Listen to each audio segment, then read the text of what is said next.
Yego tubifurije ibihe byiza abakunzi ba Special TV show nk'ibisanzwe ni bamwanya makuru mu kinyarwanda mugiye kugezwaho nanjye kwihangana Elisa Reponse. Uyu munsi amakuru yacu araza kuza kuba yibanze cyane ku muntu bita Emeline Ishanga cyangwa se Kwizera Emeline. Uyu Kwizera Emeline amaze iminsi amafoto ye cyangwa video ze zikwirakwizwa ku mbuga nkoranyambaga aho yamamaje icupa rya Heineken cyangwa se inzoga ya Heineken aka kanya ikaba iri hiti cyangwa itagikoreshwa cyane mu tubari aho wegera abacuruzi b'utubari bakakubwira ngo ntago tuzongera kurangura Heineken kuko nta bakiriya zikigira. Uyu Emeline rero inkuru tugarutse aka kanya nuko aka kanya tariki 19 z'ukwezi kwa mbere ashobora kuba ari mu maboko ataraye. Kuri uyu mugoroba dusomye inkuru dukesha ikinyamakuru cya TV10 cyangwa se radio TV10 iratangaza ko witwa Emeline Kwizera akaba ari umubare wa abana bashakanye ejo bundi b'imyaka 20 umwe n'icyenda undi n'itanu bashakanye no wa 30 abakiri muto y'abashakaniye ntabwo ari intambara, ntabwo ari ukurwana hagati yabo buri munsi. Bashakanye bagira umuryango utuze amahoro ndetse umere neza ugenda, ntabwo ari ukwirirwa abandi. Rero abana batoya ku mihanda njya mbibona, njye nkurikira ibintu no kuri social media no kucyo intambara zirirwa zirihuza abana bato bambara ubusa bakajya ku muhanda bakambara ubusa bambara ubusa ararata iki undi adafite, twese tudafite bambara ubusa. Bambara ubusa nta dini iribaho ryo kwambara ubusa, nta muryango ubaho kwambara ubusa. Ariko burya kwambara ubusa ntabwo ari bwa busa, burya bambaye ubusa no mu mutwe. Nyiri mashusho y'urukozasoni amaze iminsi akwirakwizwa ku mbuga nkoranyambaga mu Rwanda afungiwe Kicukiro na bagenzi be batatu. Ngira ngo muri kubyumva neza ko aka kanya uwitwa Emeline Ishanga afungiwe Kicukiro we n'abagenzi be batatu. Ikiganiro cyagarutsweho n'umukuru w'igihugu cy'u Rwanda nyakubahwa Perezida Paul Kagame yagaragaje impungenge kuri gatanya ziri gutangwa mu gihugu cy'u Rwanda ndetse n'amashusho y'urukozasoni ari kugenda abunga ku mbuga nkoranyambaga cyane mu rubyiruko. Aka kanya rero nkanjye nabivugaho iki nk'umunyamakuru wa Special TV show, ikintu natangaza kano kanya nuko ibintu biri kugenda aho kugira ngo ubushize twe tuzi ko bari bafunze uwo bita Jackie Sharon azira ibyo avugira ku mbuga nkoranyambaga akaba yaraje kubabarirwa. Rero uwitwa Murangira Thierry Dr umuvugizi wa RIB mu Rwanda akaba yaranze kugira icyo atangaza bitewe nuko hari utuntu yari gutekereza kwikorera.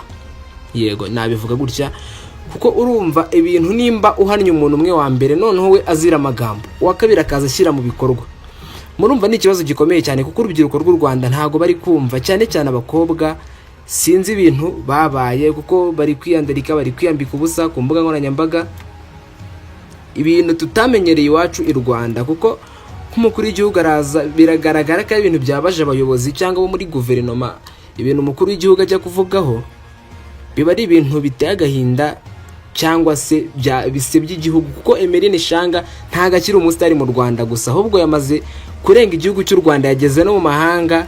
Bari kuvuga ko ari umunyarwanda ushobora kuba akina filime z'urukozasoni witwa Emeline, ngo buri kanya ndetse ari kurekura izindi episode. Yego mbivuge gutya, ari kurekura izindi episode buri kanya ndetse bikaba byari maze iminsi bivugwa ko uwitwa Nyambo nawe hari video ze zihari. Gusa icyo natangaza nge muri aka kanya nuko Nyambo nuko umuharabika nta kintu cyangwa kuvuga ngo nta video za Nyambo zihari. Igihari nuko uwitwa Emeline aka kanya rero arafunze mu byumva neza akafungiye Kicukiro muri gereza aho akurikiranweho ibyaha byo gukwirakwiza amashusho cyangwa se amafoto y'urukozasoni ku mbuga nkoranyambaga kandi zikurikiranwa cyane cyane n'urubyiruko. Murabyumva ni ibintu bibabaje nk'ababyeyi, ni ibintu biteye agahinda, ni ibintu biteye isoni. Aka kanya uwitwa Emeline nta kintu aratangaza, ndetse kuva n'izo video zajya hanze ntago arajya ku mbuga nkoranyambaga ngo abitangaze. Yego, uwitwa The Ben nawe ati ku rubuga rwe rwa Twitter yaciwe amande yo azira gutwara imodoka atambaye umukandara. Ati rero njyewe narigenderaga, nuko The Ben yavuze ndi kwamamaza amashusho yanjye y'indirimbo nakoranye na Kivumbi, bityo ngenda naviyoye amategeko y'umuhanda ntambaye umukandara, kandi leta y'u Rwanda cyangwa se ikigo tuzi nka traffic gishinzwe iby'imihanda ndetse nka polisi y'u Rwanda kikaba cyatangaje ko uwitwa The Ben yaciwe amande, ndetse amande asanzwe n'ubundi acibwa abantu baviyoye amategeko y'umuhanda cyangwa se batakurikije amategeko y'umuhanda nk'uko bisabwa cyangwa nk'uko byagenwe. Uwitwa The Ben rero yanditse asaba imbabazi ndetse anaburira na bagenzi b'abashoferi cyangwa abakoresha ibinyabiziga kwitwara neza cyangwa kwitwararika mu muhanda mu gihe ibintu bimeze gutyo. Rero urumva uwitwa Emeline aka kanya ari mu maboko ataraye, we na bagenzi be batatu tutarabasha kumenya neza amazina yabo, kuko ngira ngo abarebye zira video mwagiye mubonamo bagenzi be batatu nizo zagiye zigarukamo cyane cyane, cyangwa se inkuru tugenda dusoma hirya no hino. Amafoto yagiye agarukaho n'abatari bake, uwo bita Scovia Mutesi, umukuru wa RMC mu Rwanda ushinzwe itangazamakuru cyangwa abanyamakuru bose mu Rwanda, nawe yabigarutseho cyane. Uwitwa Kenisi nawe yagiye bigarukaho cyane.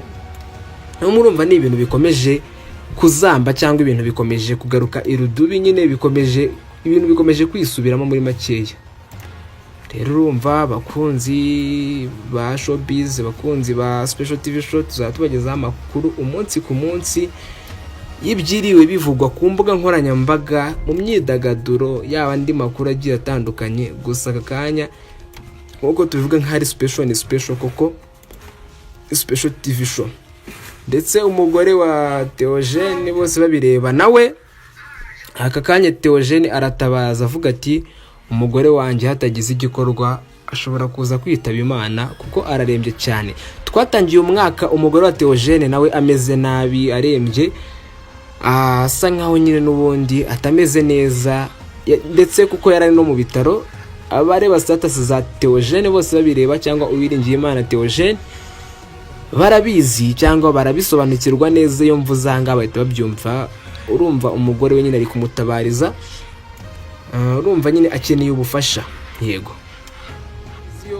ikwaga Bruce inzi neza hano zihatanira ibihembo mu iserukiramuco rizwi nka Festival Pan-Africa du Cinéma et de la Télévision Akadu FESPACO. Yego, FESPACO ubwo rizabera Akadu muri Burkina Faso ku nshuro ya 29. Urumva ni filime, ni irushanwa rya filime nyine zigiye zikomeye. Rero hanga bari kuvuga ko hari abakinnyi bo mu Rwanda bagiye barazigaragayemo, harimo uwo bita Sangwa. Yego, uyu nawe ni umwe mu bazajyamo. Duse Sangwa, uyu ni umwe ngira ngo bakurikirana filime nyarwanda muramuzi. Uwita filime ya Mutiganda iri mu zihatanye muri FESPACO, nawe ngira ngo muramuzi Mutiganda. Uwitwa Philibert Aime Sharangabo Mbabazi ni umwe mu bahatanye cyangwa mu bafite filime zigomba guhatana muri uyu mwaka muri FESPACO. Marayika uw'amahoro nawe ari mu bahataniye ibi bihembo muri filime bita Fight Like a Girl. Turaza kubereka agace kayo gatoya, filime nyarwanda yakiniwe mu Rwanda ihatanye muri filime z'ingenzi cyangwa nziza muri uyu mwaka. Aha, uwitwa Nkusi Arthur nawe yakiniye muri filime Fight Like a Girl. Yego, ngira ngo murayizi nyine, bamwe mu bagiye bayireba.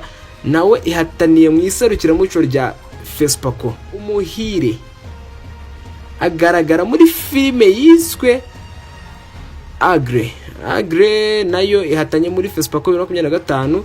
Tugaruke kuri Aline Amike nawe ari mu bakina muri Fighter Like a Girl. Yego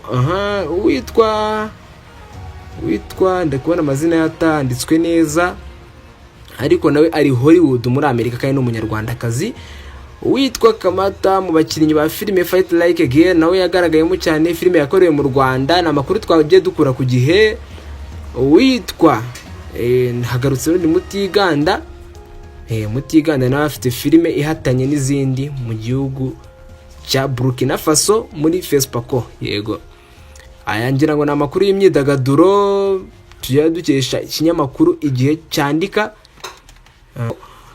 Uwitwa Bruce Melody yashyize hanze alubumu irimo indirimbo 21 zirimo izihimbaza Imana, ndetse Bruce Melody urumva yashyize hanze indirimbo zigera muri 21 zirimo izihimbaza Imana n'izindi yakoreye abakunzi be.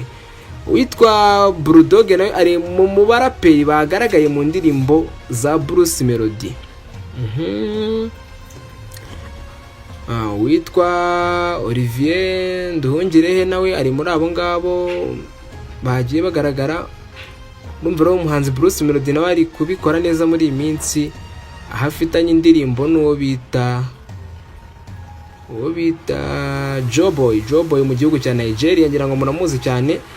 Niyo ndirimbo nayo ikomeye cyane umuhanzi Bruce Melody yatuzaniye. Abahakana ko uyu muhanzi Bruce Melody atayoboye umuziki mu Rwanda ninde? Mwe mutagendeye kuri views, umuhanzi Bruce Melody niwe muntu ufite ibikorwa bikomeye hano mu Rwanda mu bintu bya muzika. Yego, ngira ngo muri kubyumva neza. Andi makuru y'imyidagaduro cyangwa amakuru y'irwacaracara ku mbuga nkoranyambaga, turebe abaraperi batandukanye bagiye gushyigikira uwo bita Bushari. Tuzi nka Bushari uherutse gupfusha cyangwa kubura umubyeyi we w'umumama, aho yari asanzwe undi afite ubundi burwayi bugiye butandukanye. Yego, witwa Bushari yavuze ijambo harimo Betray, obita Bulldog, Pfla n'abandi baraperi bagiye batandukanye, harimo Zeo Trap, Pfla na ba Fireman, harimo Riderman hamwe na ba Neg G no bita Dani Nanone, hakazamo bita uriya Green P muri mukuru wa Deben, hakazamo abaraperi bagiye batandukanye K8 Kavuyo, hakazamo Bulldog Buda nawe wari umaze iminsi arwaye arembye ameze nabi. Bashyize indabyo ku gituro cyangwa se kumva mu muraperi Bushari ndetse n'umugore we n'abana bafatanyije na papa wabo, bashyize mu gahinda kenshi. Bushari yatangaje ko ababajwe no kubura umubyeyi we kuko bagiye babana mu bihe bibi ndetse no mu byiza, cyane cyane ko Bushari akanya mama yari umurokore, ariko Bushari tumuzi nk'umuyisilamu. Bushari n'umugore we, amafoto ngayo yagiye agaragara ku mbuga nkoranyambaga, harimo abaraperi bagiye batandukanye. Ngira ngo amakuru twari tubafitiye nayo ngayo.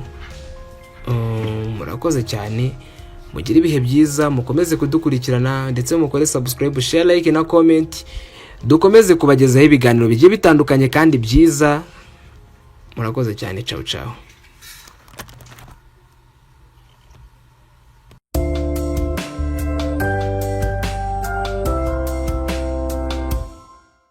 Special TV show.